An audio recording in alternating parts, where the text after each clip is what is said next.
Welcome, discerning listeners, to another insightful exploration on Money Deconstructed. Today we embark on a critical examination of a pervasive phenomenon in modern society, the intricate dance between consumerism and contentment. We often find ourselves caught in a relentless pursuit of material possessions, driven by a seemingly insatiable desire for more.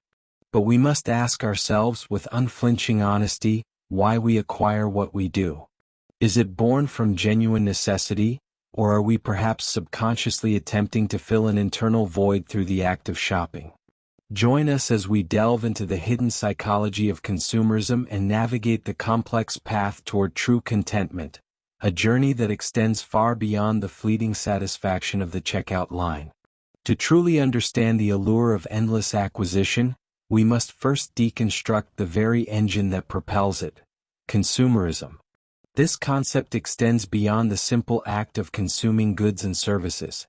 It represents a powerful ideology and a dominant economic model where the acquisition of goods is not merely a means to an end but often becomes the end itself. The pervasive influence of marketing and advertising plays a pivotal role in this construct. These industries are adept at crafting narratives that subtly, and sometimes not so subtly, equate material possessions with happiness, success, and social status. Furthermore, societal pressures and deeply ingrained norms contribute significantly to this cycle. We are constantly bombarded with messages that subtly encourage social comparison, urging us to keep pace with perceived trends and to validate our worth through our material belongings. The lines between fundamental needs and manufactured desires have become increasingly blurred in our contemporary landscape. What was once considered a luxury has often been transformed into a perceived necessity through the relentless efforts of marketing and the ever-shifting sands of social expectation. This phenomenon compels us to scrutinize the psychological underpinnings of our purchasing decisions. Often, the act of buying is not driven by rational assessment but rather by a complex interplay of emotions. Feelings of loneliness, anxiety, and insecurity can act as potent catalysts for what is termed emotional spending, where the temporary elation of a new acquisition serves as a fleeting balm for deeper emotional discomfort. At the heart of this behavior lies what we might term the void hypothesis. This concept posits that individuals frequently utilize material possessions as surrogates for unmet emotional needs. The yearning for connection, belonging, or a sense of purpose, when left unaddressed, can manifest as an urge to acquire tangible objects, mistakenly believing that these objects will somehow fill the internal emptiness. It is crucial to acknowledge the neurological reward system at play here. The act of acquiring something new triggers the release of dopamine, a neurotransmitter associated with pleasure and reward, creating a temporary feeling of satisfaction.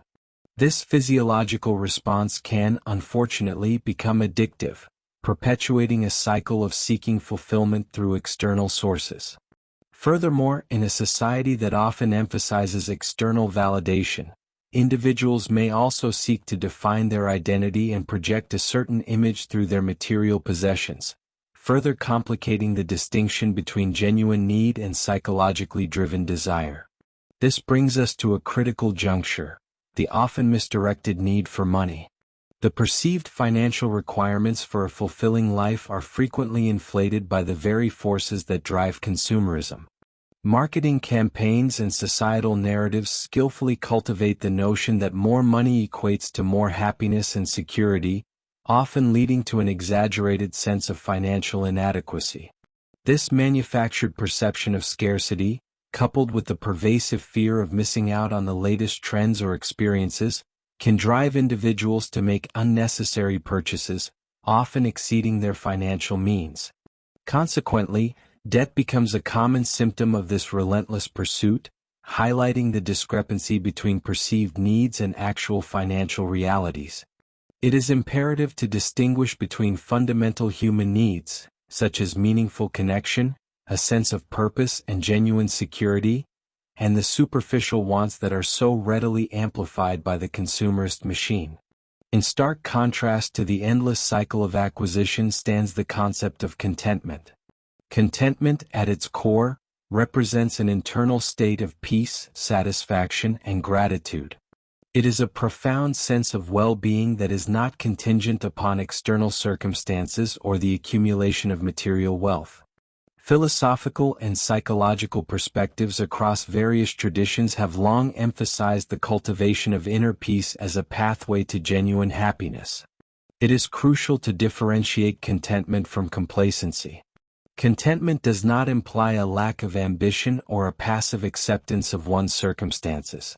Rather, it signifies an ability to appreciate and find satisfaction in what one already possesses, while still pursuing meaningful goals and growth.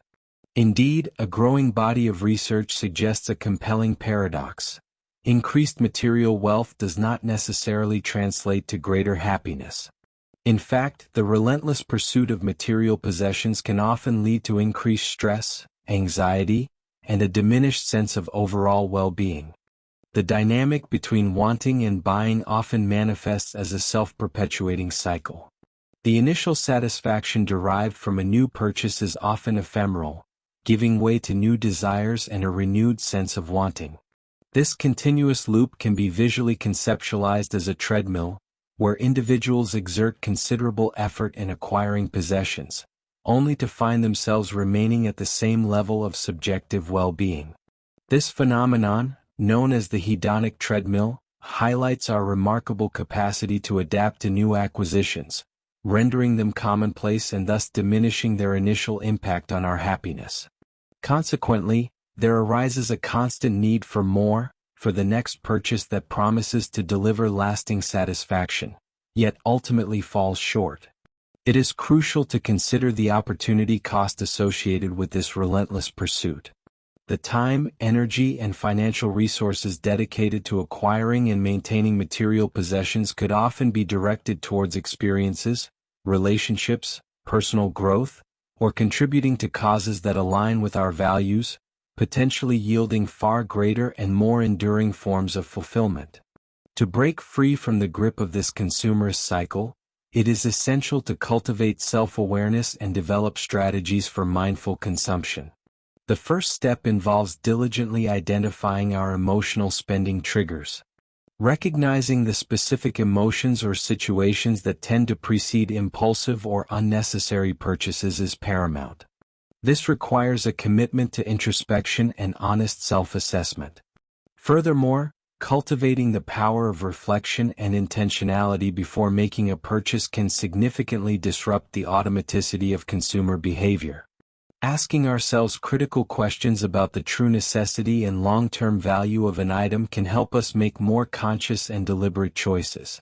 Practicing gratitude and appreciation for what we already possess can also shift our focus from a mindset of lack to one of abundance. By consciously acknowledging and valuing the things we already have, we can diminish the allure of constantly seeking more. Ultimately, exploring non-material sources of fulfillment is key to transcending the limitations of consumerism. Investing in meaningful relationships, pursuing personal growth, engaging in experiences, and connecting with a sense of purpose beyond material accumulation can provide far more profound and lasting satisfaction. The pervasive nature of consumerism extends beyond individual choices, carrying significant societal and economic implications. From an environmental perspective, the relentless demand for goods fuels unsustainable production practices and contributes to resource depletion and environmental degradation. Moreover, the ethics of marketing and persuasion warrant critical examination. Questions arise regarding the responsibility of industries that actively shape desires and often exploit psychological vulnerabilities for profit. Consumerism also has profound implications for social inequality. The pursuit of material status can exacerbate existing social divisions, creating a culture of comparison and competition that can undermine social cohesion. Finally, it is important to acknowledge the inherent pressures within the capitalist economic system that necessitate constant growth, often fueled by increased consumption. This creates a complex interplay between individual desires and systemic imperatives. Therefore, we must issue a wake-up call, urging each listener to engage in an honest and critical self-assessment of their own spending habits and underlying motivations. It is time to confront the potential voids we might be unconsciously attempting to fill through the acquisition of material possessions. We must challenge the deeply ingrained notion that material possessions are synonymous with success, happiness, or personal worth. The power to resist the pervasive pressures of consumerism ultimately resides within each individual. By cultivating self-awareness, practicing mindful consumption, and prioritizing non-material sources of fulfillment, we can begin to reclaim our agency and redefine our relationship with money and possessions. In conclusion, our exploration has revealed the intricate psychological and societal forces that underpin the phenomenon of consumerism. We have examined the allure of endless acquisition, the emotional drivers of spending, and the often misdirected pursuit of fulfillment through material possessions. However, we have also illuminated the path towards a more sustainable and ultimately more satisfying way of being, the cultivation of contentment. True contentment is not found in the fleeting satisfaction of a new purchase but rather in the enduring peace and gratitude that arise from within. As we navigate the complexities of modern life, let us remember that the true value of money lies not in its ability to acquire endless possessions, but in its potential to support a life rich in meaningful experiences, strong relationships, and a profound sense of purpose. We encourage you to reflect on these insights and share your own thoughts and experiences as we collectively strive to deconstruct the often hidden narratives that shape our financial lives.